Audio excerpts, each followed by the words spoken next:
만나 뵙게 돼서 정말 반갑습니다.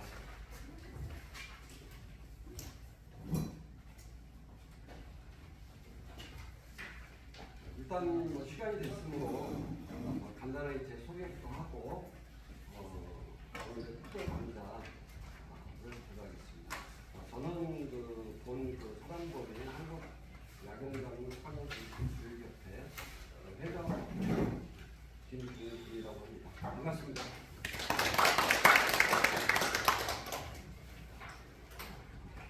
많은 제가 오신 분들 중에는 저를 알고 계신 분들이 거의 다 대다수 다 아시는 분들이 아니에요. 그죠? 또 몇 분은 또뭐 처음 뵙는 분도 계시는 것 같은데 오늘도 뭐 이렇게 만나게 돼서 상당히 반갑습니다.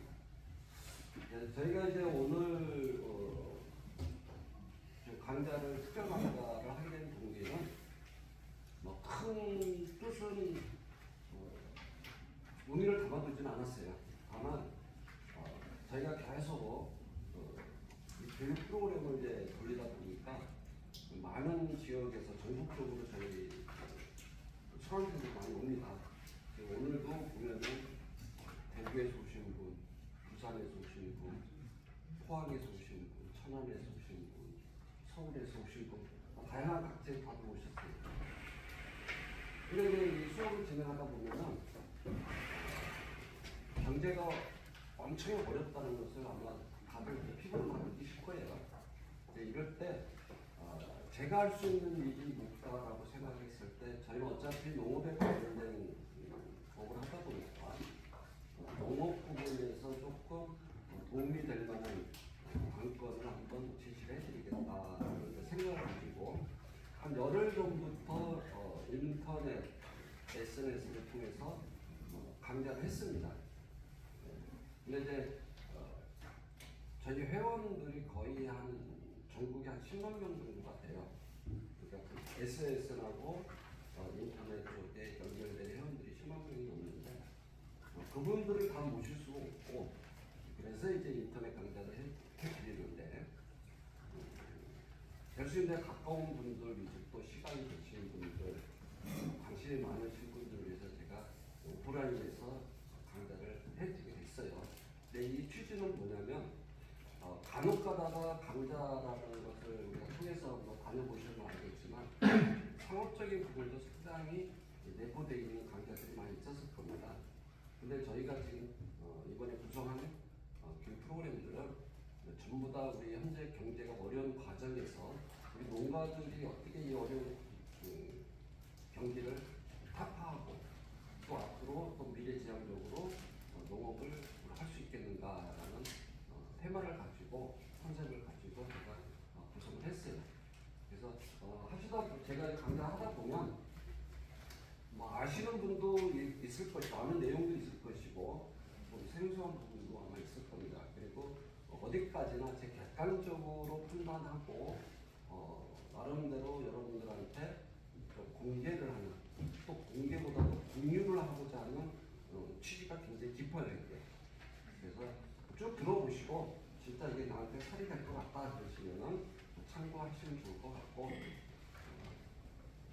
또 어렵게 만드는 자리고 또 교육 자료를 아직까지 한 번도 오픈 안 시킨 강좌예요. 이것을 아까 얘기했던 인터넷 쪽에서 SNS를 통해서만 우리 회원들만 볼 수 있게끔 제가 해놓은 자료입니다.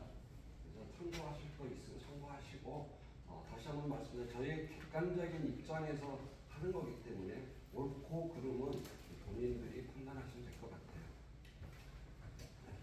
자, 본격적으로 들어가기 전에 저희 협회 소개를 잠깐만 해드릴게요. 본 사단법인 한국야경장로사회교육협회는 사단법인이죠. 사단법인이다 보니까 비영리 단체입니다. 봉사하는 활동하는 단체이기 때문에 어떤 영리적인 사업을 절대 할 수가 없고 또 그동안 하지도 않았어요. 다만 제가 소원하고 있는 세종약초원 앞으로 제가 이제 영리 사업을 해왔지 본 협회 명의로는 절대 영리 사업을 한 적이 없습니다. 그래서 이제 많은 회원들도 거기에 대해서 공감대를 형성하고 있고 전국에 저희가 24개의 지부 지회가 있습니다. 이게 24개 지부가 있고 200 224개의 지회가 있습니다.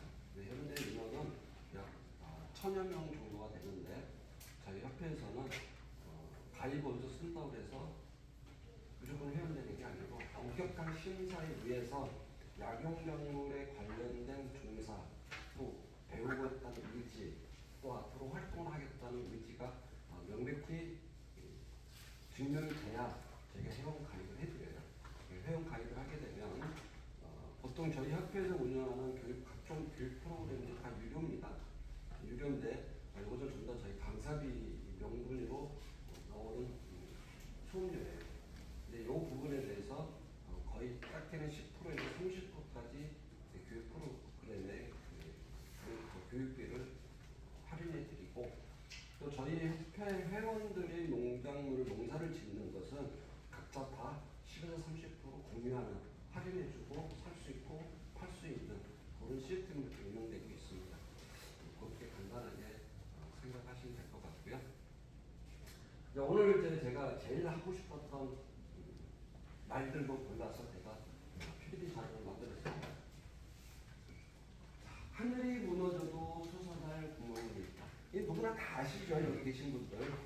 이거 우리 어렸을 때부터 부모님한테 들었던 내용, 또 우리 학교 다닐 때나 직장 다닐 때나 일상 들었던 하나의 속담입니다. 하늘이 무너져도 솟아날 구멍이 있다. 요 얘기를 제가 왜 머릿글로 가져왔냐면 경기가 지금처럼 어렵고 힘들 때 여기서 낙담하고 주저앉아 있으면 더 나락으로 빠지겠죠. 그래서 이것을 우리가 빨리 탈피하고 빨리 정상적인 궤도로 올라서자라는 개념에서 이 머릿글로 체크를 했습니다. 하늘이 무너져도 분명히 솟아날 구멍이 있다라고 말씀드립니다.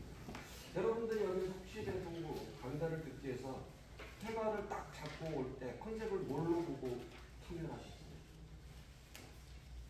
딱 한 개죠. 신소득 아이템. 아닌가요?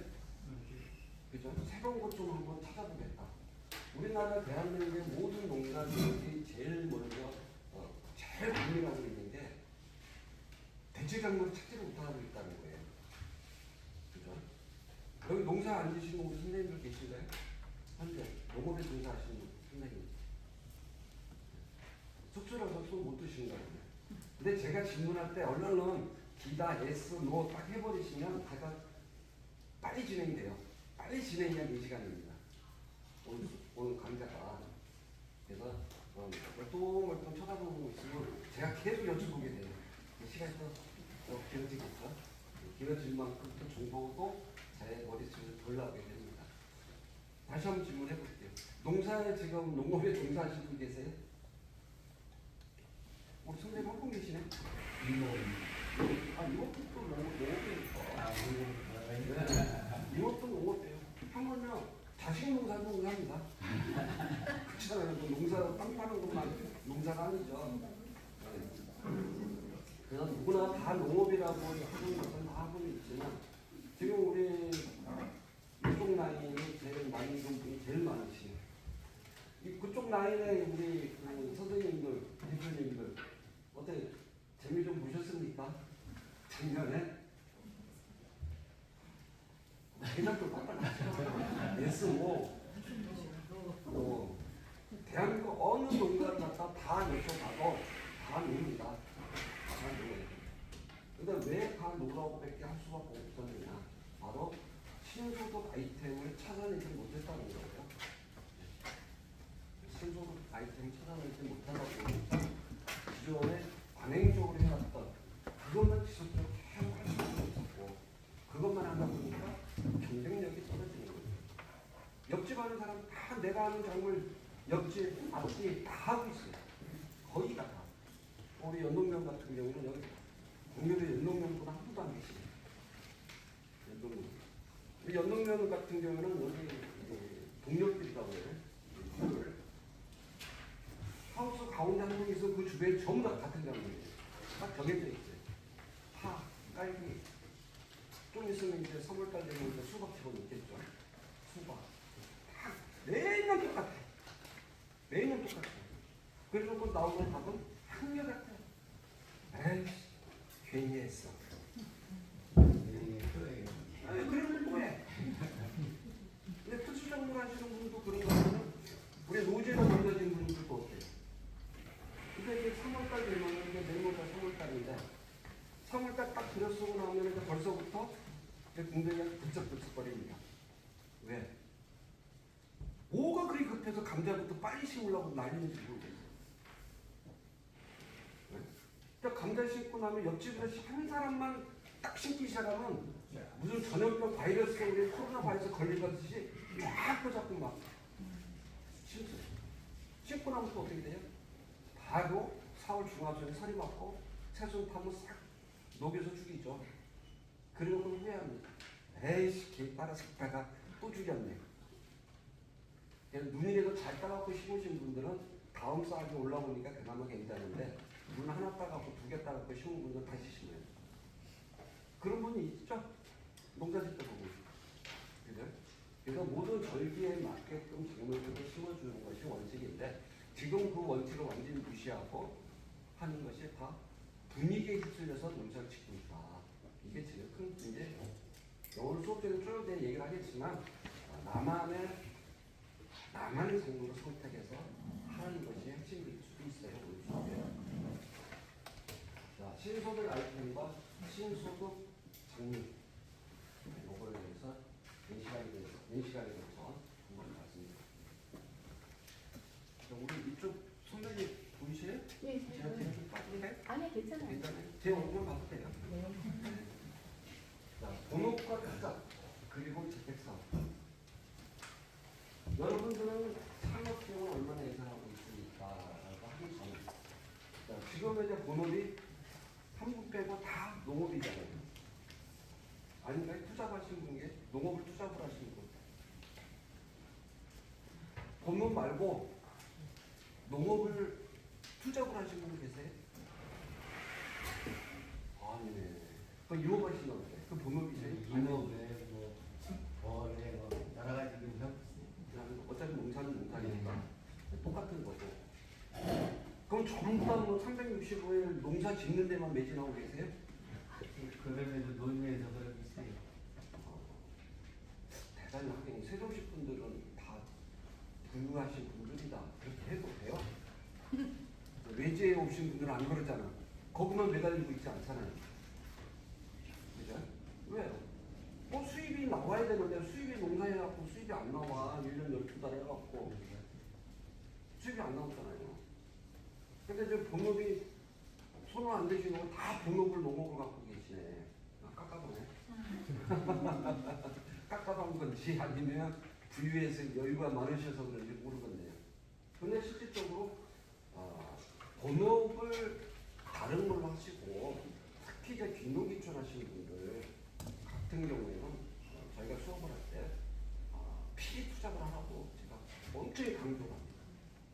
지금 농업 한 가지만 가지고는 먹고 살기 힘들어요. 그래서 투잡을 하십시오. 이런 얘기를 많이 합니다. 근데 이제 투잡을 같은 경우에도 투잡도 마찬가지예요. 투잡을 할 때 내가 농업에 본업을 두고 있고 그것이 수입이 안 나오니까 제2의 투잡을 하게 되는 과정이 많은 분들의 이제 직업들이 워낙 많으니까 업종이 워낙 많으니까 다양하게 활동을 해서 이제 수익들을 올리고 있죠. 근데 그 수입이 투잡을 해도 어느 정도 수입이 나와야 되는데 어쩔 수 없이 하는 사례들이 엄청 많습니다. 투잡들이. 그죠? 자, 재택사업하고 계신 분 계세요? 주식 안 하세요? 요즘 유행하는 코인들 안 하세요? 해요. 해요? 자, 이런 부분들을 우리가 얘기하는 투자 내지 재택사업으로 할 수가 있죠. 근데 투자하고 재택사업하고 본업하고 해서 다 수익이 나오는 건 아니죠. 그죠? 본업에서 수익이 안 나오고 지금 영어 가시는 분들 어디 가서 한번 여쭤보세요. 수익 괜찮나? 다 적자 보고 있잖아요. 그러니까 본업에도 적자를 보는데 투잡에서 수익을 봐야 되고 재택사업으로 수익이 나야 되는데 거기서도 또 역시 안 나는 사례가 많아요. 그런데 투잡 같은 경우에는 수익이 나옵니다. 일단. 왜? 거기는 다 내 육체적인 노동을 통해서 수익을 받기 때문에 일단 수익이 나와요. 그죠? 그 다음에 재택사업은 자기 보면은 이제 투자를 본인으로 투자를 또 하게 되죠.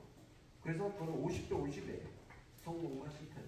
근데 투자만큼은 거의 100% 수익이 나오는 거죠. 그러니까 액수가 작아서 문제 작아서. 그래서 이제 본업을 우리가 했을 때 우리 선생님들, 사모님들 우리 통칭해서 선생님이라고 할게요. 자, 남자 선생님들, 여자 선생님들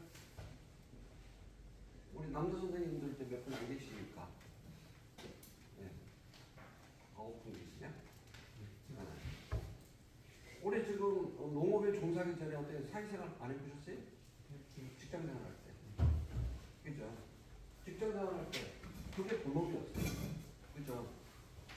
은퇴하셔갖고 이제 귀농을 하셨던, 귀촌을 하셨던, 뭐 기농기촌 하셨던 이게 내려왔잖아요. 근데 여기 세종시에서 오셨어요? 네, 저는 아산시. 아산에서. 지난번 전화 때문에. 아, 그러셨구나. 네. 그럼 아산이나 천안이나 이렇게 이제 인근에서 오신 분들도 마찬가지예요. 근데 이런 경우에는 어떤 사례들이 있냐면, 도시에서 귀농이나 귀촌을 할 때 남자들이 보통 어느 정도 자금을 갖고 내놓게 될까요? 우리 아산 그 산림조합에서 수업할 때 그때 참여하셨던 선생님들. 그때는 아산 산림조합도 했으니 못 들었는데. 아산 천안 산림조합에서 제가 참여한. 천안 사셨나? 네. 아마 천안 소속이시나? 그럴 거예요. 그런 경우에 남자들이 은퇴를 할 때 수중에 얼마를 갖고 내려오게 되는 평균치입니다. 이것은 학계에서나 기관에서 다 조사한 통계치가 3억에서 5억을 갖고 내려오게 됩니다. 평균. 근데 3억에서 5억을 갖고 내려오게 되면 몇 년 만에 다 까먹고 올라가느냐? 3년 만에 다 까먹고 올라갑니다. 이게 98.2%가 다 실패하는 사례예요. 기농기촌 98.2%가 다 실패합니다. 1.8%만 성공하는 거예요. 1.8%만. 1000명 중에 18명만 성공하는 거예요. 1000명 중에 18명만. 1000명 중에 18명만 자기 자본 유지하고 나머지는 전부 다 돈 다 까먹고 올라갑니다. 그게 뭐냐면 선택을 잘못했어요. 요즘은 여기서 본업이라는 직업을 택할 때 우리 이제 청년들이 직업을 지금 선택을 하죠. 학교 졸업하고 군대 갔다 와서 직장을 선택을 할 때 주로 우리가 학교에서 배운 자기 전공을 살려서 취직을 한가요? 얼마 안 될 거예요. 1%도 안 됩니다. 1%도 안 돼요. 올해 그 대학 입시생들이 약 50만 명 됐죠. 약 50만 명 가까이. 50만 명 중에서 4년 뒤에 졸업하고 나면 몇 명이나 자기 전공대로 갈 것 같아요. 우리 아이들이 다 여기 보니까 연세들이 다 실장과 보낸 분도 계실 것 같고 지금 대학교 다니는 애들도 있겠네. 그죠? 그럼 걔들이 졸업해가지고 전공대로 그 직업 찾아서 갈 수 있는 확률이 몇 프로나 될까요?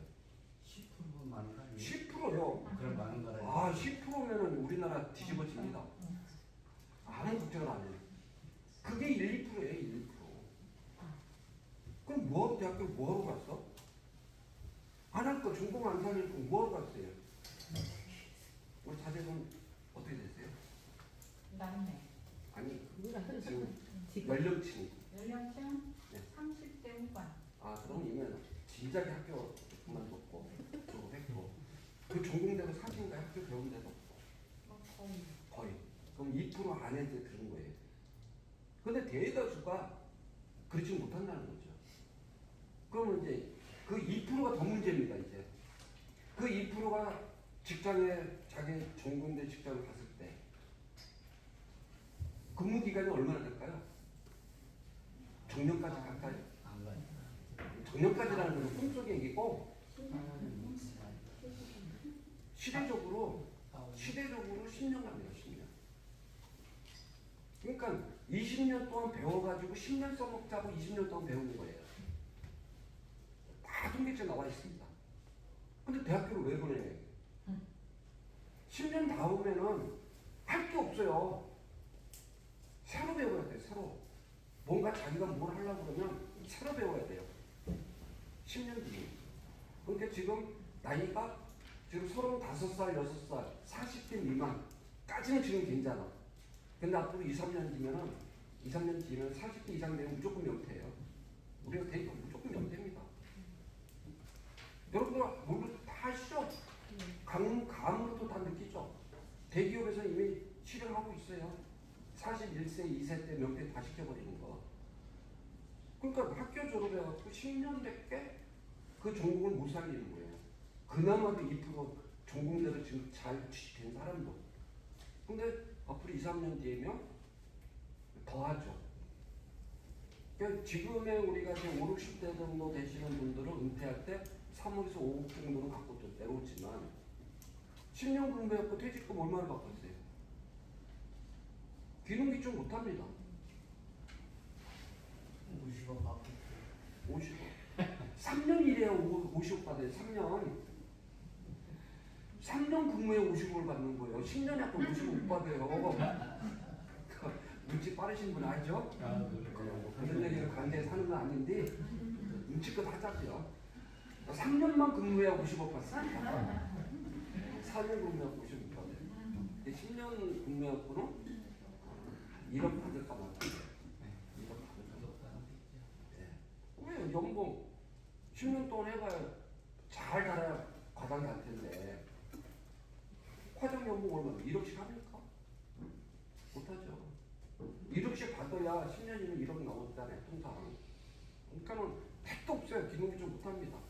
그럼 다른 본업을 찾아야 되는데 진짜 어렵다는 얘기죠. 못한 얘기예요. 지금 우리 그 MZ 세대들은 나이가 30, 40 딱 되었고 나면은 할 게 없어요. 아무것도 할 게 없죠. 아무것도. 왜? 왜 그러겠어요? 우리 시대적으로 보게 되면은 얼마나 우리가 과학이 좀 발달되니까. 지금 4차 산업시대 우리가 살고 있잖아요. 10년이면 5차 산업시대입니다. 10년이면 우리가 역사 쭉 지켜보면 1차 산업시대에서부터 2차 산업시대까지 올 때가 20년 걸렸어요. 2차 산업에서 3차 산업에 15년 걸렸습니다. 3차 산업에서 4차 산업에 10년 걸렸어요. 4차 산업에서 5차 산업 가는데 10년이 안 걸립니다. 그만큼 속도가 빨라져요. 지금 IT 산업이라고 하는데 IT 산업이 대세죠. IT 산업 마지막에 무슨 산업이 올까요? IT 산업의 마지막이 무슨 산업일 것 같아요? 지금 인공지능이잖아요. 그죠? 지금 거의 3분의 2 정도까지 왔어요. 4차 산업의 발전이 3분의 2 정도 왔습니다. 지금 IT 산업의 제1차는 처음에 했던 게 뭐예요? 반도체였잖아요. 반도체가 지금 어떻게 되고 있죠? 하향됐잖아요. 매번 적자돼요. 그러면 앞으로 4차 산업의 마지막 단계까지 갈 때는 뭐겠어요? 많이 들어봤죠. 뉴스 많이 나오잖아요. 메타버스입니다. 가상현실 세계. 근데 요즘 우리 MZ 세대들이 지금 MZ 세대들은 가능하지만 MZ 세대들이 좀 학교 다니잖아요. 그런데 그 이전 세대들 나이가 지금 30대 중후반 이런 친구들이 메타버스 그 속으로 들어갈 것 같아요? 못 들어갑니다. 할 수가 없어요. 배운 게 없어갖고. 메타버스에 대해서 수업을 받은 적이 없어가지고 들어갈 수가 없어요. 그러니까 아무것도 할 게 없어요. 굉장히 심각한 부분입니다.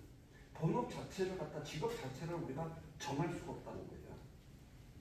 지금 여러분들 여기에 오시는 여러분들 같은 경우에는 대학교에서 안 가르치는 이 경제학에서 제가 지금 말씀드리고 있어요. 굉장히 중요한 부분입니다. 포인트입니다. 직업이 없다. 직업이 없다는 건 엄청나게 앞이 안 보인다는 거죠. 뭐 설계를 할 수가 없잖아요. 그죠? 그래서 지금의 본업을 갖고 계시는 분이 길어야 10년 이내면 다 바꿔야 된다. 그러니까 투자비나 재택사업은 제가 설명 지나면서 해드릴게요. 자, 본업과 투자 재택사업 성공할 방향부터 먼저 말씀드리면, 자, 투자는 왜 하고 왜 나는 투자만 하면 실패할까? 여기 그런 분 많이 있어요, 없어요? 나나 내 신랑이나 내 부인이 투자만 하면 까먹네. 투자자고 할 때는 돈 벌려고 한 거잖아요. 근데 투자만 하면 까먹어. 왜 무시해? 우리 남편. 그 그 집 남편만 그런 거 아니에요. 다 그래, 다. 우리 사모님들도 더 의욕은 좋아. 시작할 때 의욕은 엄청 좋습니다. 한 명 말 들어보면 금방 2, 3년 되면 세종시 아파트 한 채 금방 생길 것 같아. 근데 현실은 전혀 아니죠. 왜 나는 투자만 하면 실패할까? 이유가 딱 있어요. 왜 같아? 정보 부족이에요. 정보 부족. 정보를 잘못된 정보를 접하다 보니 일명 귀가 얇아서 홀랑 넘어가는 거야. 꿰임이 넘어갔다고 그래. 그걸 보고. 그죠? 정확한 정보를 우리가 알지 못하니까 실패합니다. 두 번째, 정확한 정보를 모른다는 얘기는 뭐냐면 그만큼 내가 알고 있는 세상이 동물한 얘기다. 세상을 넓게 보라고 우리가 많이들 우리 부모님들이 가르쳤어요. 좁은 세상에 살지 말고 넓은 세상을 보고, 우리 속담도 그거 있잖아요. 높이 오른 새가 더 멀리 간다. 아시죠? 그러니까 특히 남자고, 요즘 남자 여자 구분하면 바보예요, 바보. 예. 솔직히 얘기해서 우리 그 여성 대표님들 남편 먹고 살리는 분 많이 있죠? 예, 내가 딱 봐도 몇 분 계신 것 같아. 네. 우리 남자 선생님들도 사모님한테 얹혀서 하시는 분들이 있죠? 없어요? 있을 거예요. 뭐 자존심도 말을 못하고. 근데 이게 창피한 게 아니에요. 어쩔 수 없는 현실이 지금 이렇게 돼 있기 때문에 그래요. 우리가 그걸 피부로 못 느껴서. 근데 왜 투자를 하느냐? 정확한 정보가 멀리 볼 수 있는 안목이 없다 보니까 그런 거예요. 그래서 이번 본 수업에 제일 핵심이 바로 그걸 제가 알려주겠다.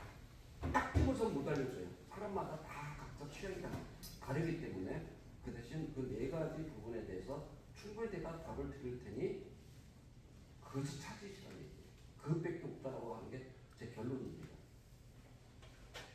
제가 이런 유사한 수업을 제가 이제 다른 데 가서 수업을 많이 하고 있으면 항상 꼭 질문합니다.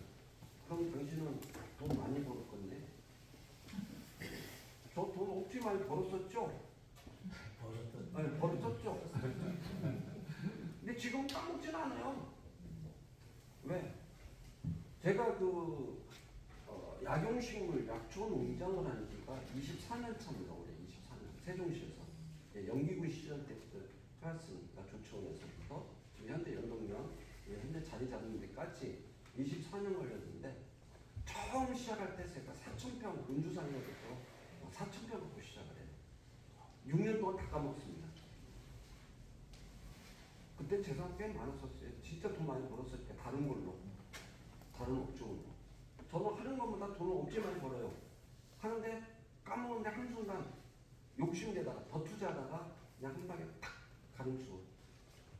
그래서 제가 매번 실패를 좀 빚진 건 없었어요. 그래서 4,000평이 시작했을 당시만 해도 조치원에 제가 60평짜리 매장이 있었고, 천안에도 있었고, 아산에도 있었고, 신간지를 네 군데 같이 직원들 두고 운영을 했던 사람이 6년 동안 다 까먹어요, 그걸. 그래서 마지막 싹 털고 현재 연동면 예약이 바로 옆동네죠. 이쪽에서 볼 때 딱 750평 갖고 들어오고 지금 2만 평이 넘어요. 그럼 성공한 거 아닙니까? 14년 만에 750평이 2만 1,500평으로 늘어서 몇 배가 큰 거예요? 3배가 아니라 이거 한 30배 이상 큰 거예요. 30배 이상. 그런 게 있지. 안 그래요? 현찰은 없어서 문제야, 현찰. 우리 세종시 땅 부자들 현찰은 없잖아. 근데 되게 뒤가 든든하잖아요. 그죠? 일단 내 땅 있고 집이 있으면 세종시는 든든해요. 투자를 할 때 정확한 정보를 가지고 먼 세상을 바라보고 투자하셔라. 이걸 못 잡았기 때문에 다 실패할 수밖에 없었다. 이겁니다. 그래서 두 번째, 투자를 앞으로 어떻게 해야 되느냐. 우리가 그동안 투자한 것은 내 지역만 보신 거예요. 시장을 아주 좁게 본 거야. 시장을. 그죠? 조금 넓게 보시는 분이 내 조그만 세종시만 봤다고 그러면 이제 출전 남북도를 보시는 거예요. 생각을 더 하신 분은 우리나라를 보고 더 많은 분은 세계적으로 봅니다. 시장을 굉장히 넓게 보는 거죠. 그러니까 어때요? 시장을 넓게 보면 볼수록 보이는 게 많겠죠. 듣는 게 많겠죠. 듣는 게 많다는 얘기는 그만큼 정보를 많이 찾아서 돌아다녔다는 얘기예요. 인터넷을 통해서 세계 각국 각지의 모든 일거수일투족을 우리가 다 체크할 수가 있잖아요. 근데 우리 세종시에다 장사할 것 같으면 인터넷 들어가서 뭐 세계적인 그 추세를 뭐하러 가겠어요? 안 보게 되는 거예요. 그냥 세종시 요것만 보게 되는 거예요. 그게 시장이 좁을 수밖에 없으니 투자하면 실패할 수밖에 없다. 그래서 지금 같은 경우에는 세계적으로 관심이 가장 높은 게 뭐냐. 우리나라뿐만 아니라 세계적으로 지금 예를 들어서 세계 강국, 뭐 20대 강국, 우리나라가 몇 대 강국인 줄 아세요 혹시? 경제 몇인 줄 아세요? 4위 5위는 아직 안 됐어요. 원래가 예정이 24년도 내년에 우리가 국민소득 4만 불 시대 되면 3위까지 올라갑니다. 8위. 지금 3만 불 시대 넘었으니까 우리가 8위입니다. 우리가 경제 대국이에요. 그런데 환경 정책 2위가 모든 국가들이 잘 사는 나라나 못 사는 나라, 아예 못 사는 나라야 뭐 환경이야 뭐 나는 몰라치고 먹고 살기 급급한데 좀 환경이요. 그러나 어느 정도 20권, 30권 이런 중소 국가들은 전부 다 정책이 1순위가 환경입니다. 환경. 지금은 우리나라처럼 3만 불 시대에 접어드는 지 우리나라는 3만 불 시대에 접어든 지가 벌써 한 6년 됐어. 5년 됐어. 5년.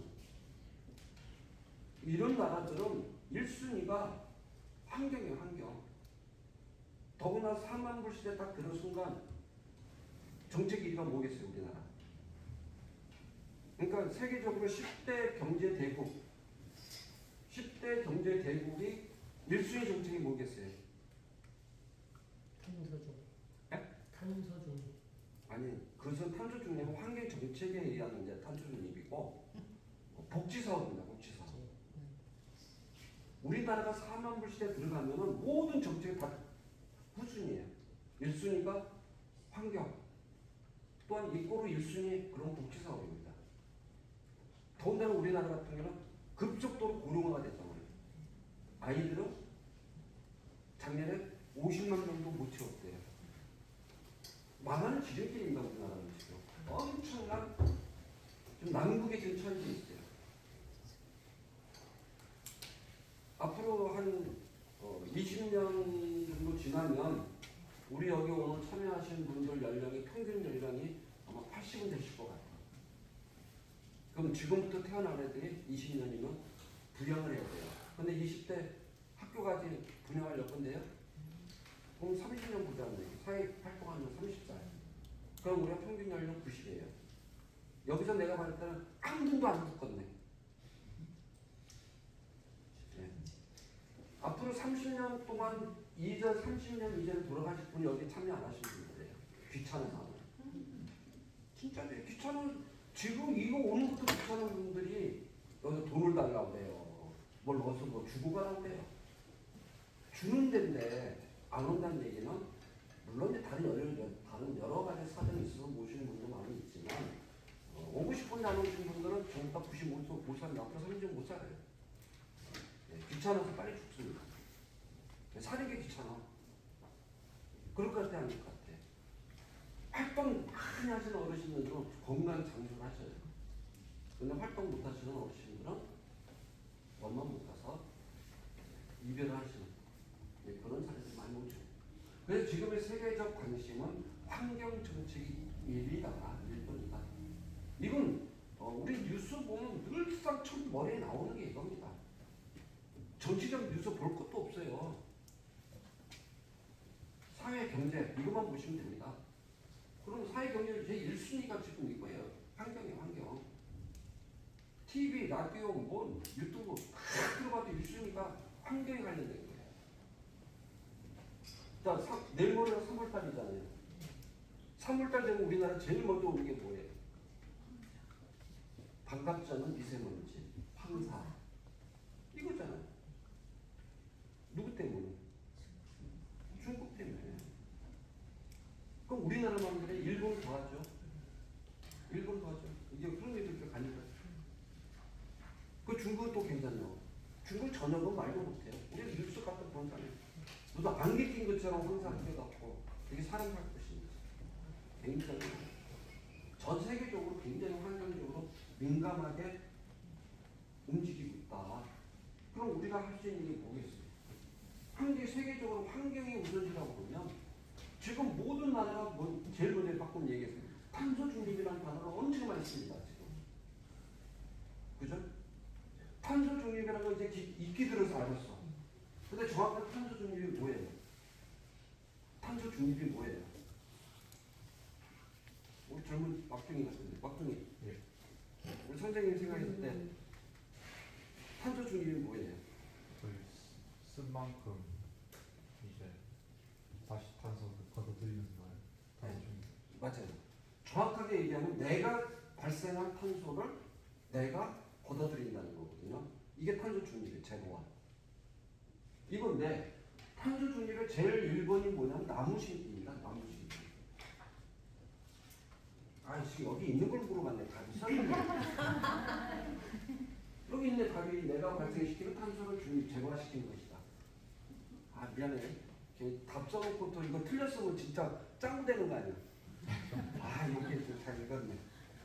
첫째가 나무 심기입니다. 나무 심기. 두 번째가 숲 가꾸기. 그죠? 근데 나무 심기, 숲 가꾸기는 숲은 기존에 있는 것만 잘 가꾸면 돼요. 자, 숲 가꾸기에서 실패한 나라가 있죠. 우리나라뿐만 아니라 세계적으로 지금 환경에 제일 예민한 심장부로 갈 수 있는 환경 심장부로 갈 수 있는 산소 공급 폐해에 해당하는 지구의 폐해에 해당하는 아마존이 말살되고 있죠. 파괴되고 있잖아요. 그래서 지금 선진국에서 돈을 모아갖고 탄소세라는 게 걷어서 브라질이나 아마존 인근의 4개 나라에다가 주겠다라고 하는 거잖아요. 이거예요, 이거. 그러면 지금의 이 세계적으로 그렇게 움직이는 과정에 여러분들 탄소세 내보셨어요? 탄소세. 탄소세 안 내셨어요?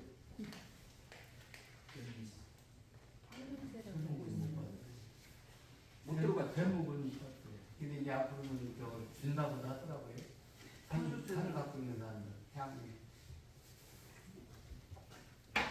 임업 쪽에서 이제 달콤한 얘기가 우리가 산소를 생산했으니까 세금을 받아야 된다.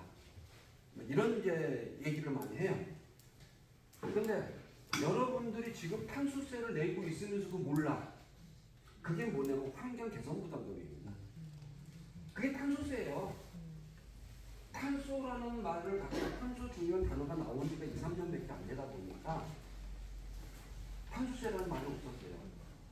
단어가. 근데 그 이전에 이미 모든 생산 공장, 자동차 갖고 있는 사람들 전부 다 환경개선부담금이라는 게 처음부터 다 부여가 되잖아요. 그러니까 여러분들 다 탄소세를 내면서도 뭐를 탄소세를 내고 있는지, 뭐를 내고 있는지 용도도 모르고 우리 세금 내는 것뿐이에요. 그게 탄소세입니다. 환경개선부담금. 말해서 환경을 개선시킨다. 여기서 제일 먼저 나무 심기였어요. 나무 심기. 근데 우리나라 나무 심기 하면 돼요, 안 돼요? 나무 심을 때 있어요, 없어요?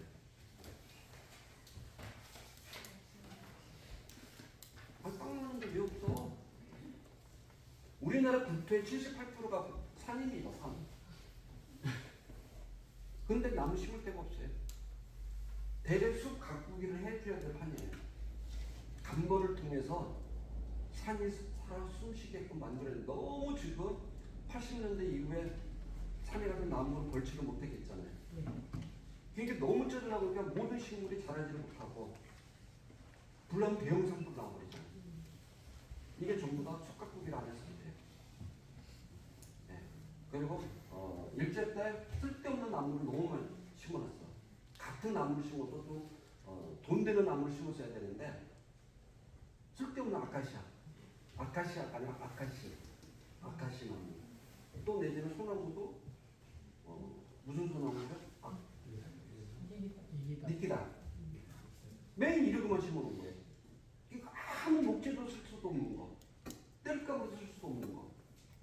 이런 것만 심어본 거예요.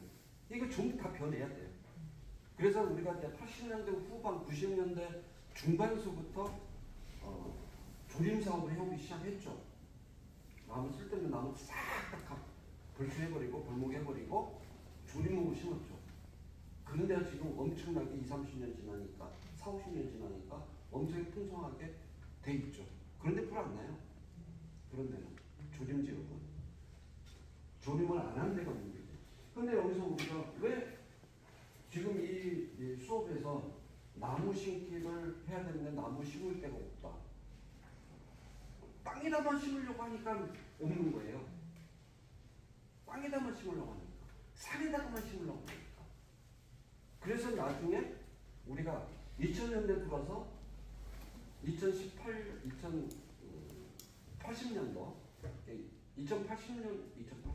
1980년도 이후에 우리나라가 굉장히 나무를 많이 심었습니다.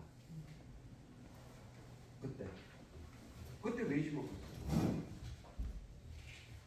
우리나라가 산업 발전이 되면서 3차 산업으로 시대에 접어들 때예요. 그때가 2차 산업이 중반쯤 들어왔을 때예요. 2080년대가. 그럼 이때는 우리나라 전 국토가 개발하고 있을 때입니다. 기반공사를 할 때예요. 도로공사, 아파트공사, 각종 공원, 사익 전반적인 기반공사들을 활성화할 때예요. 이때 나무도 엄청 많이 심었죠. 그래서 우리가 여기 혹시 조경업 하고 계신 분 계세요? 조경업 하시는 분 안 계세요? 그럼 이제 대놓고 말씀드릴게요. 나중에 후회하지 마세요. 조경하시는 분들. 조경산업이 사양산업이 돼버린 거예요. 벌써 한 4, 5년 전부터 기반공사가 끝나버리니까 우리나라의 기반공사가 끝나버리니까 나무를 심을 데가 없어요. 나무를 심을 데가 없습니다. 지금 3년 전부터 바뀌었죠. 트렌드가 바뀌었어요. 뭘로 바뀌었어요? 기반공사 끝나갖고 조경산업이 끝나면서 뭘로 바뀌어요? 정원산업으로 바뀝니다. 이제 올해 4년차부터. 그러니까 4년 전에 우리나라 순천에 있는 순천만 정원박람회를 했죠. 순천만 정원박람회 하면서 거기가 국가정원으로 지정되어 버렸어요. 국가정원입니다. 국가정원. 국가공원이라고 들어보셨어요? 국가공원. 국가에서 운영하는 공원. 국립공원? 그렇죠. 국립공원, 국립공원, 시립공원 있죠. 거기에 뭐만 있어요? 공원에는 나무만 있어요. 나무만 있어요. 근데 도시권에 있는 공원들은 국립이나 도립이나 군립이나 시립이나 있는 데는 다 나무들만 있어요. 다 나무들만 있습니다. 근데 심을 데가 더 이상 없어요. 공원 안에서는. 근데 도시권에 들어가 가지고 아파트 지금 뭐를 제일 먼저 해야 돼? 줬더니 공원을 조성을 해줘야 돼요. 공원이 말이 좋아서 공원이지 나무를 심어야 되는 원칙이 있죠. 근데 그 사업이 없어져 버렸단 말이죠. 뭘로 바뀌었어요? 정원산업으로 바뀌어버렸습니다. 정원산업. 그 정원산업에서는 나무가 필요해야 하는 거예요. 정원산업에서는. 정원산업에서 나무가 안 필요해요. 초화류, 나무 대신에 꽃이 많이 들어갑니다. 야생화가 많이 들어가고 초본류가 많이 들어가요. 목본류는 사양산업이 돼버리고 초본산업이 활성화가 돼버린 거죠. 그러다 보니까 순천만에서 국가정원이 1호가 생기고 나서 그 다음에 2년 전에 울산 태화강 국립공원이 생겼죠. 그죠? 자, 세 번째로 한 데가 어디예요? 세종입니다. 작년에 있죠. 대한민국 정원산업 박람회를 세종시에서 했어요. 그러니까 국가정원에는 지정은 안 됐어요. 아직. 시설이 좀 미미해요.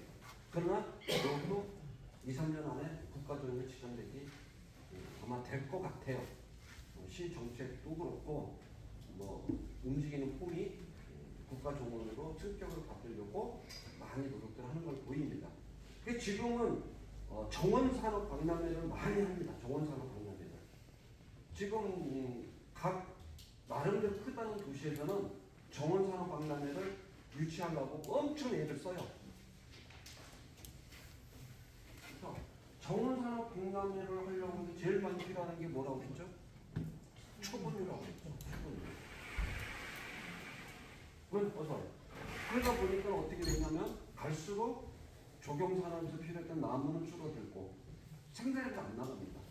지금 전라남도, 전라북도, 고창이나 전주 인근 가면요. 예전에 가면은 한 10여 년 만에 가고 그쪽 지역 한 80%가 다 소나무밭이었어요. 소나무 육류밭이었어요. 모종 키우는데. 지금은 한 1%도 안 돼요. 고속도로 호남고속도로 타고 쫙 내려가다 보면 소나무밭이 몇 개 안 보여요. 다 갈아엎었어요. 심지도 못하고 다 갈아엎었어요. 그러니까 지역마다 보면 특산물들이 심으면 그쪽에서 굉장히 앞서갔죠. 소나무를 심어가지고. 지금 우리 조치원이나 우리 세종시 인근 충청 남북도 인근에는 아직도 소나무 하시는 분들이 좀 있습니다. 난 깝깝해요, 그분들. 그거 어떻게 팔아먹을까? 팔 데가 없어요. 물론 한 그루는 안 팔지는 않죠. 가정 정원에 소나무 한 그루. 이게 정원 하나 하면은 1%밖에 나무가 안 나와요. 1%밖에. 이제 그걸 우리가 대체적으로 어떤 걸 보면 우리가 쉽게 알 수 있냐면, 여기 지금 몇 분 우리 대표님들이 지금 계시고 20건의 초하루 납품하시는 대표님들 몇 분 계신데, 목록 한번 보신 적 있죠? 2023년도에 아직까지 정확한 발표는 안 났지만, 그 애정 그 목록 보실 적 있어요? 그거 보시면 약 85만 주 중에 목본료는 몇 층도 안 돼요. 85만 번 중에 85만 개 중에 나무는 1000개도 안 돼요. 그렇게 비율이 하나가 딱 차이 돼버린다는 얘기죠. 그러니까 우리 전이 육목과 문목 업체들만 참 깎아 빨리 전업에 하셔야 돼요. 뭘로 전업해야 되냐면 바로 초분유로 전업을 하셔야 돼요. 정원산업용으로 빨리 전업을 하지 않으면 도태돼요. 다 나무 심어놓은 거 다 갈아엎어야 돼요. 어렵습니다. 두 번째로 큰 문제가 되고 있는 게 반려동물 아시죠? 우리 여러분들 혹시 반려동물 키워보시고 지금 키우고 계신가요? 네. 몇 분이나 계신가 한번 제가 볼게요. 4분? 그럼 나머지 분들은 뭐야? 반려동물도 안 하고 농사도 다른 투잡도 안 하고 네, 키워요. 반려동물이세요? 선생님도 엄청 앞서가시죠. 반려동물은 사냥산업에 접어들었어요. 각종 뉴스 보면 반려동물을 학대했다고 뉴스 나오지 잘 키운다고 뉴스 나온 거 한 번도 없어요. 그죠? 왜 그러겠어요? 학대하는 뉴스가 많이 나온다는 얘기는 뉴스에 나온 뉴스거리에 나왔다는 얘기는 엄청나게 많은 지역에서 그게 이루어지고 있다는 얘기거든요. 반려동물이 아니라 이제는 애물단지로 전락하고 있다. 왜? 돈이 너무 많이 들어가. 그러니까 장점은 한 가지인데 단점이 너무 많은 거예요. 근데 우리나라 사람들이 지금 현재 어떻게 바뀌냐면 성질도 급해진 데다가 굉장히 이제는 그 자기 중심적, 나쁜 말로 이기적으로 바뀌어요. 나밖에 모르니까 그냥 내 것밖에 몰라요. 그러니까 남편도 내 거, 마누라도 내 거야. 동등체가 아니에요. 짐승도 마찬가지예요. 말로는 아이고 내 새끼 막 이래요. 근데 막상 얘가 애물단지로 벽두니까 전부 다 갖다 버려버려요. 처음 다 갖다 버려요. 그죠? 때리는 사람은 애살초 때리는 사람이었어요. 갑자기 돌별을 때린 게 아니야. 그 사람이 개 키우는 목적이 애완동물로 보질 않아요. 반려동물로 보질 않고 그냥 식용으로만 보는 거야. 그러니까 학대하는 거예요. 왜? 약육강식, 동물의 본성, 약육강식. 내가 강하니까 약한 거 때리는 그런 습성을 갖고 있는 사람들이 자꾸 뉴스에 나오는 거란 말이죠. 근데 그 때리는 그 동물이 어디서 나왔겠어요? 다 유기견이에요. 자기가 강아지 분양받아서 키워가지고 그렇게 때렸겠어요? 여러분들이 내가 배 아파갖고 애 낳으면 때리게 돼요? 때리죠 물론. 근데 잘 되라고 때리는 거잖아요. 근데 개새끼 잘 되라고 때리는 건 아니잖아요. 근데 어느 부모가 아이를 때리면 또 사회 이슈에 대한 거 있죠. 아이들 학대하는 거 누가 해요? 친부모가 아니잖아 거의. 똑같아요. 강아지 유시키는 분들은 애당 자기가 키워서 아기 때 키운 애들이 키운 사람들이 아니에요. 먼저 중견, 청견 때 분양받아갖고 버리는 거지. 그래서 워낙 이제 액수도 많이 들어가고 경비가 많이 들어가니까 반려동물은 특정인들 외에는 이제 안 한다. 그럼 트렌드가 뭐가 나왔어? 그럼 반려식물밖에 없어요. 반려식물밖에. 우리 여기 계신 분 한 분은 자제분이 또 구렁이 뱀도 키우죠. 반려동물이에요. 꼭 강아지뿐만 아니야. 쥐도 키우고 햄스터. 왜 쥐새끼라고 그러니까 다 실력 실절 쥐다 생각하지 마세요. 햄스터 다 쥐새끼지 뭐요. 그죠? 구렁이도 키우고. 우리 선생님네 아이가 구렁이인가 뱀인가? 그죠? 얘이 옆에 선생님이라는 얘기가 아니고 아이가 지금 대학교 다니는 아이가 왜 요즘 바로 젊은 우리 대학생들 1, 2학년 저학년들이 도마뱀에서부터 구렁이 뭐 악어 또 일부러 이제 그 고기들 많이 키우잖아요. 근데 왜 이렇게 돈이 많이 들어가? 근데 제가 얘기하는 반려식물은 돈이 들어가요 안 들어가요? 처음 구입할 때는 강아지를 구입하든 도마뱀을 구입하든 구렁이를 구입이 똑같아요. 근데 얘는 추가로 돈이 안 들어가요. 물만 자주 주는데. 네. 아이고 남은 교감을 여러분들 농사짓는 다 하셨잖아요. 한 분만 우리 뒤에 선생님만 그거 모르실 거예요. 식물이 교감이 돼요 안 돼요? 짐승보다 더 많이 됩니다. 그러니까 식물을 안 키워본 분, 농사를 안 지어본 분들 나오는 입에서 나오는 게 교감이 안 된다고 얘기하는 거예요. 교감 더 잘 됩니다. 어렸을 때 씨를 파종해서 모종을 키워갖고 어느 정도 20, 30년 내지는 넘깁니다. 1, 2년 키워봐요. 얼마나 애착스럽겠어요. 한 번 다 안 줘요. 그거. 귀에서 바꾸어서 내 새끼니까. 똑같은 생명체고 똑같은 교감을 합니다. 제가 그 오늘 준비하려다가 못한 게 식물이요. 내가 가는 대로 움직인다 이파리가. 정말이에요. 그런 식으로 특정 식물이 있어요. 우리나라 토종식물 중에는. 뭔 얘기인지 아세요? 근데 이제 굉장히 이롭고 좋은 식물들이 반려식물로 가면 된다. 이게 내가 얘기하고자 하는 틈새 시장이고 바로 신 아이템의 핵심이에요. 지금도 어디 뭐 다른 데 투자하실 거예요? 조금 더 이제 반응이 없으니까 조금 더 얘기해보는데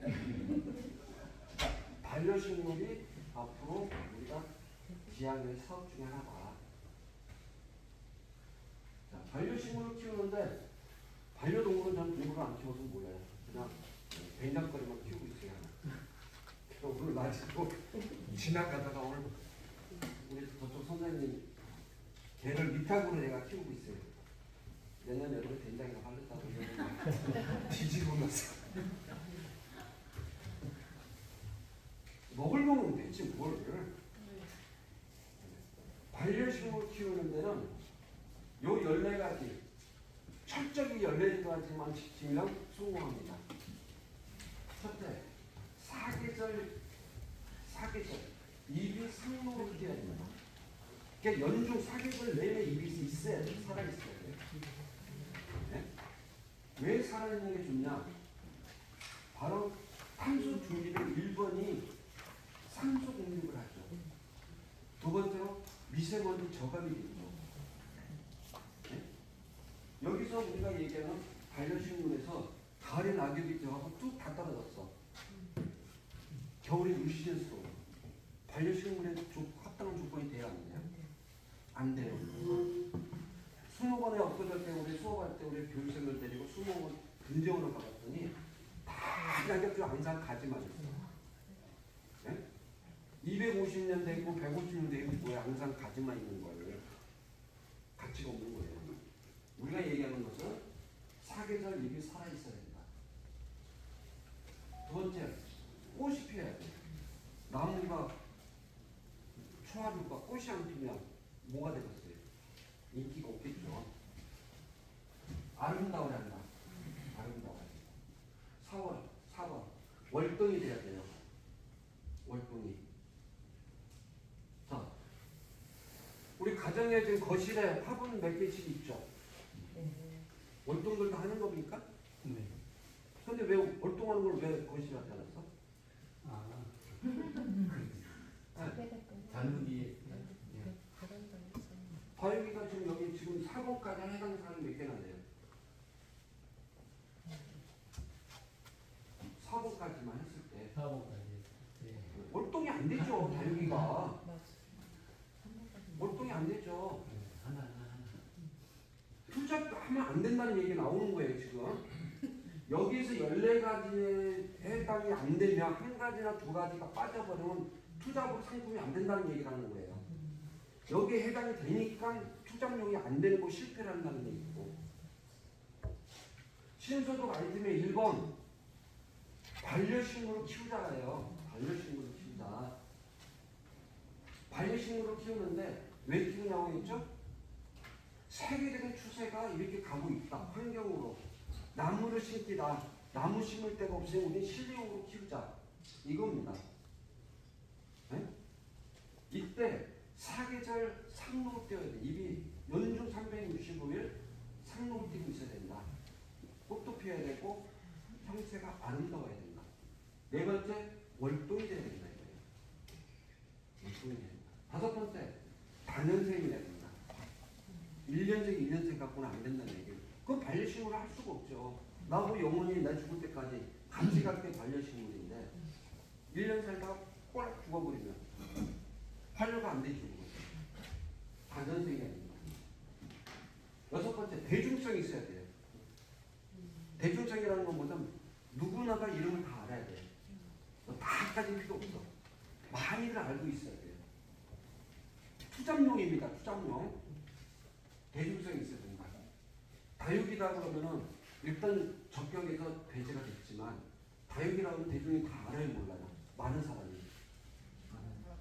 다육이라는 그 전체적인 걸 알지 다육이 안에 품종이 몇천 가지를 모르잖아요. 그러니까 안 된다는 얘기를 하는 겁니다. 공기 정화, 미세먼지 저감 등등도 기능성이 있어야 된다. 식물이. 근데 간혹가다 연초되면요 뉴스나 내지는 어떤 그 매체를 통해서 나오면 항시 이 뉴스가 나와요. 연초에 꼭 또 3월 때 또 나올 거야 아마. 뭔 줄 아세요? 미세먼지 저감 1기부터 100이 해갖고 백성이 나옵니다. 뭐 10선, 100선 이렇게 나와요. 거기에 보게 되면 우리나라 식물 한 개도 없어요. 다 외국도 나옵니다. 이게 소비자가 그것만 찾아. 여러분도 그거 보고 나서 뭐 느끼는 거 없으세요? 난 그것만 보면 열불 터져요. 아니 그 조사본이 우리나라 과연 와봤냐? 그건 나사에서 발표합니다. 나사에서. 그럼 그 나사에 있는 연구원 박사라는 놈이 우리나라에 와서 우리나라 식물 조사를 해봤냐? 조사를 안 한 거예요. 와보지도 않았어. 우리나라 어디 붙어있는지도 모를 거야 아마. 그러니까 지네 가까운 그 인근에 캐나다, 브라질 뭐 요런 데서 나오는 풀만 조사해갖고 그만 올려놓으니까 우리나라 사람 또 거기다 혹해가지고 그걸 토나리게 합니다. 그 다음 뉴스까지 때려줘요. 열불 터지 안 터져요. 우리는 홍보가 안 되니까 홍보를 안 돼. 그게 문제죠. 그러니까 제가 우리 그 음성 소위면에 가면 농업진흥청 한국 인삼특작부가 있어요. 그렇죠? 인삼특작부 N 약용작물 과가 있습니다. 연구기관이에요. 거기 20만 평에. 엄청 큽니다. 근데 걔네들 보고 늘 저 상당히 교들만 하는데 맨날 내가 얘기해요. 니들은 뭐하는 놈들이냐 대체. 왜요? 아니 나사에서 발표할 때 너는 대한민국 녹을 먹고 있는 놈이 왜 우리나라가 더 좋다고 발표 안 해? 발표했는데 언제? 한 몇 년 됐어요. 해마다 해. 1년에 한 너댓 번씩 해. 왜 안 해? 내가 개인이 하려고 그러면 돈이 어마어마하게 많이 들어가요.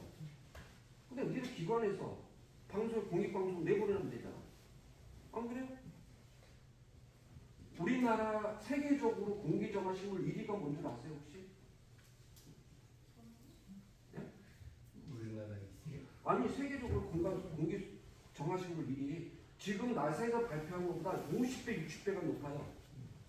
공기 정화율이, 미세먼지 저감률이. 그게 소나무입니다. 두 번째가 고사리고. 고사리만 한 40배가 높아요. 능력이.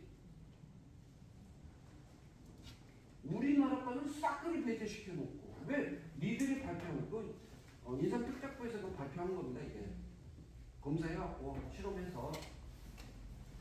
여러분들 딱, 여기 저희 사무실 여기 딱 들어올 때 느낌이 좀 어떠셨어요? 보기 좋던가요? 아니면 공기가 신선하던가요? 여기 뭐 다른 건 내고 한 것도 없어요. 나무만 놔두고 나무만. 향도 좋고 공기 맑고 눈이 안 피곤해요.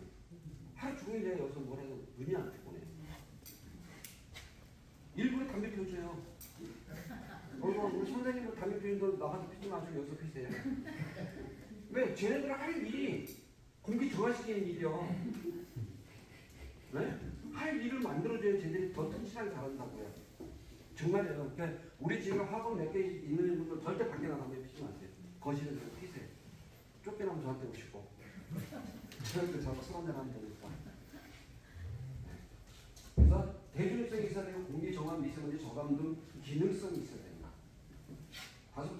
8번째. 토종 자생식물을 해라. 토종 자생식물은 월동을 다 합니다. 월동을 다 해. 노지나 실내에서 다 됩니다. 자, 9번째. 희귀종이어야 됩니다. 희귀종이라는 뭐냐면 여기서 대중성이 있으면서 희귀종이라는 것은 같은 나무 중에서 변이종이 있어요. 변이종. 그런 걸 해라. 희귀종. 그래야 가르치면 못 받아요. 예전에 우리 재택사업 1번이 뭐였냐면 우리 사모님들의 예전에 서울 인근에 있는 아파트에서 사시는 사모님들 재택 1번이 뭐냐면 난이었습니다. 일반 난이 아니었어요. 문희룡 난입니다. 그러니까 이걸 하나 배양을 딱 해갖고 잘 키워놓으면은 그게 몇 천만 원, 몇 백만 원짜리 나왔어요.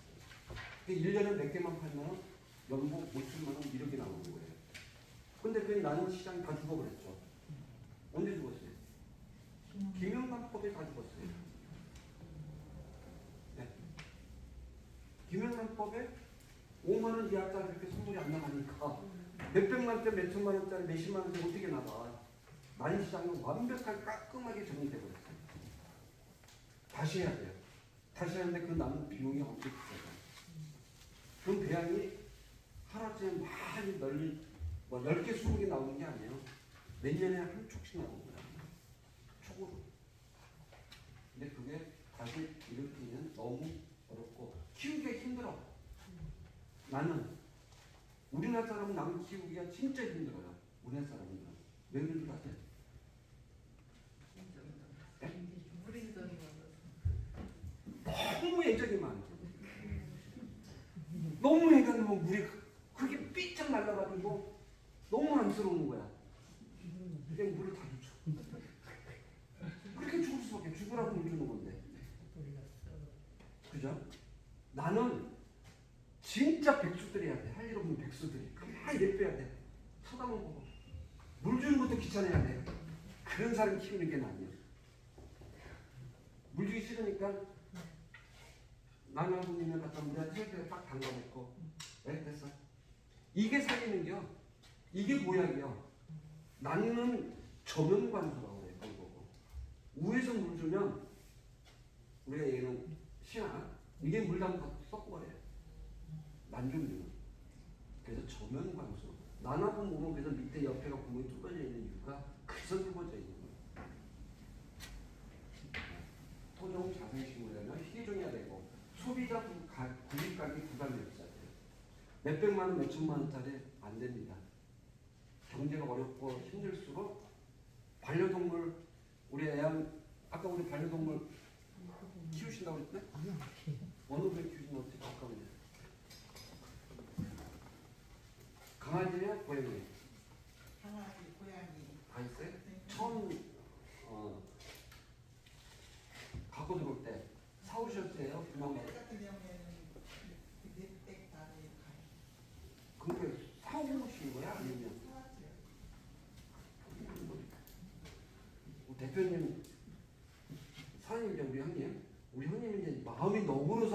안겨. 나 같아서 강아지 몇백만 원 주고 왜 사와? 아니요, 제가 샀어요. 선물 받았어요. 그래서 소비자 구입가격이 저렴해야 된다. 얼마 때? 얼마 때 제일 적정할까요? 5만 원 미만대, 3만 원, 5만 원대 구입을 해서 반려식물로 키워가는 재미가 있어야지. 그죠? 그래서 저렴한 가격대 많이 가져갈 수 있는 조건을 갖고 있는 식물로 키워야 된다. 투자 대비 자금 회전이 빨라야 돼요. 그죠? 자, 3만 원에서 5만 원짜리 사고 언제 키워서 새끼를 칠게요? 이건 소비자고 우리는 생산자야. 그죠? 생산자 입장에서 어때요? 부담이 저렴한 건 우리가 생산해서 판매할 때 얘기고 투자 대비 자금 회전이 빨리 회전돼야 되죠. 그런데 우리 농산물처럼 봄에 심어서 여름에 수확할 수 있는 자금 회전이 빨리 되는 게 아니잖아요. 이것은 반려식물에 관련된 것은 최소 1년, 길게 2년 안에 순환이 시키게끔 자금 회전이 빨라야 됩니다. 그 다음에 병해충에 강해야 돼요. 이 식물하고 강아지처럼 맨날 약 사주고 병 가서 수술 시키고 이런 게 아니잖아요. 얘는 병해충에 강할 수 있게끔 하는 것이 간단해요. 요즘에는 워낙 약들이 좋은 게 있었고 우리가 식품으로 먹는 것들이야 PLS 제도에 의해서 업체 규제를 당하지만 식물은 관상용 규제 대상 아니에요. 전혀 아니기 때문에 병해충에 우리가 충분히 기능할 수 있다. 그 다음에 관리가 편해야 돼요. 관리가 까딱스러우면 키울 수가 없잖아요. 소비자도 못 키우고 나도 재배하기가 힘들고 근데 나는 재배에다가 내 기술이 있으니까 재배하기가 쉬워. 근데 소비자가 못해. 근데 반의도적으로는 그럴 필요도 있어요. 그냥 죽여야 또 사니까. 그죠? 근데 안 죽인다고 가장을 하면서 우리나라 사람들은요 남녀들 식물을 키우는 사례가 10명 중에 한두 명밖에 안 돼요. 안 돼요. 다 나머지는 사모님들이 이제 키우게 되는데 아까 이렇게 다 죽이는 이유가 불쌍하다 물 많이 줘서 과습으로 죽이는 경우. 두 번째가 뭐예요? 애정이 많아갖고 물을 주는 게 아니라 이제 지가 알아서 하겠지 하고 이제 믿어버려. 그러니까 물 안 줘서 말려 죽이래.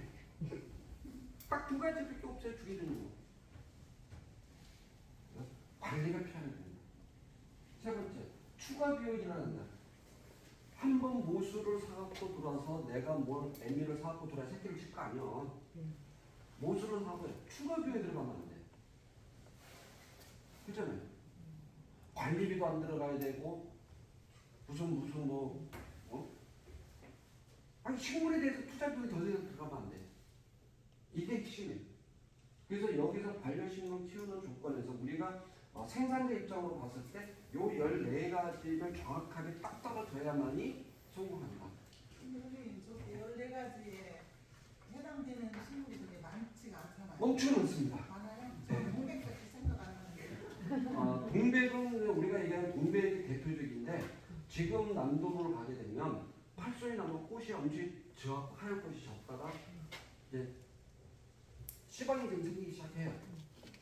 황칠나무도 그렇고 그 다음에 팔순이도 그렇고 비파나무도 지금 꽃 피었고 열매 될 때가 됐고 향도 좋고 다 관여식물이에요. 그건 남쪽에서는 되지 여기 잘 안 됐어. 저는 실내에서 얘기하는 게 실내에 실내외 다 되는데 전형적인 남부식물들은 남쪽에서 크고 중국 오면은 냉이를 입겠죠. 냉이를 입어요. 근데 우리가 반려식물이라는 것은 밖에다 키우는 게 아니고 실내에서 키울 거란 말이에요. 실내용으로. 네. 실내에서 키울 거란 말이에요. 그러니까 다 된다. 이 얘기를 하는 겁니다. 좀 더 뒤에 보니까 품목들이 쭉 나와요. 추천 품목이 나옵니다. 저기 월동이 대한다고 그랬는데 그거는 응. 아니잖아요. 월동도 하셨죠. 밖에서도 되는 애가 월동이 된다고 말할 수가 있는 거잖아요. 저희 농장 가면 동백나무, 비파나무, 황칠나무, 무화과나무 다 놓여져 있어요. 왜? 우리 재배학에서 얘기하면 자생지를 알고 내가 그 환경을 갖춰주면 돼. 만들어주면. 만들면 다 돼요. 이거 다 돼요. 노지 저희 누가 농사 전부 다 노지에서 샀지 하우스 재배한 것도 할 건도 없지. 네. 여기 계신 분들이 의아하다라고 생각할 수밖에 없어요. 왜?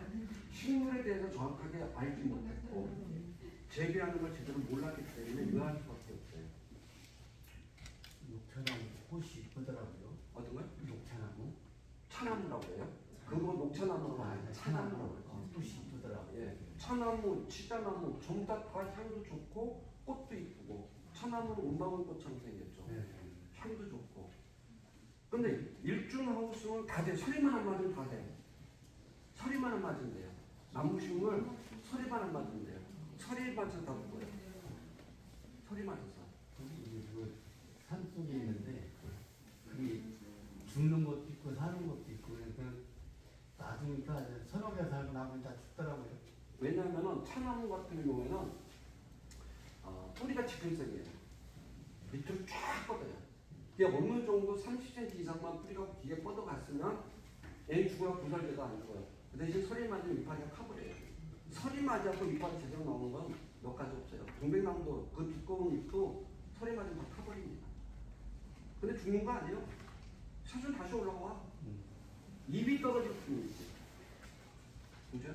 근데 그 잎이라는 게 우리가 제일 중요해지는 게 잎인데 잎이 연중 살아있어갖고 시퍼렇게 있을 게 관상 가치도 있고 겨울에 우리가 요구하는 미세먼지, 공기 정화 이게 기능이 다 상해. 이파리가 시들시들 말라버리면 뭐 있어요? 새수 뱅가 나오면 뭐예요? 필요할 때 있어야지. 필요할 때. 그래서 서리를 안 맞게 노지에서 할 때 서리를 안 맞게 하지만 실내 내지는 일중하우스는 충분하다. 저희 일중하우스에 문 딱 올려놓고 올 겨울을 2년 전, 3년 전보다 올해가 좀 덜 추웠어요. 네. 저희는 영하 20도 내려가면 1도 아니에요. 지금 오늘 아침에도 하우스 일중하우스 문 다 열어놨습니다. 저는 안 닫아요 그거. 보니까 영하 10도까지 내려갔어요. 영하 10도. 근데 웃었어. 물 줘야겠네 오늘. 얼면 어떡하려고요. 얼긴 왜 얼어. 죽으려면 죽고 말려면 죽고 그러지. 죽으려면 죽어 어쨌든. 근데 어지간히 땅속으로 뿌리가 내린 것들은 안 죽는다. 잎은 탈지언정. 서리만 안 맞으면 잎 탈 일이 없어요. 그래서 이런 14가지의 적격한 식물들을 찾아서 시작을 하십시오. 라는 게 첫 번째 시간이었습니다. 잠깐 쉬었다가 30분에 25분, 10분이면 충분하겠죠? 인원이 많으면 화장실 줄 서야 돼서 내가 시간이 더 걸릴까 했는데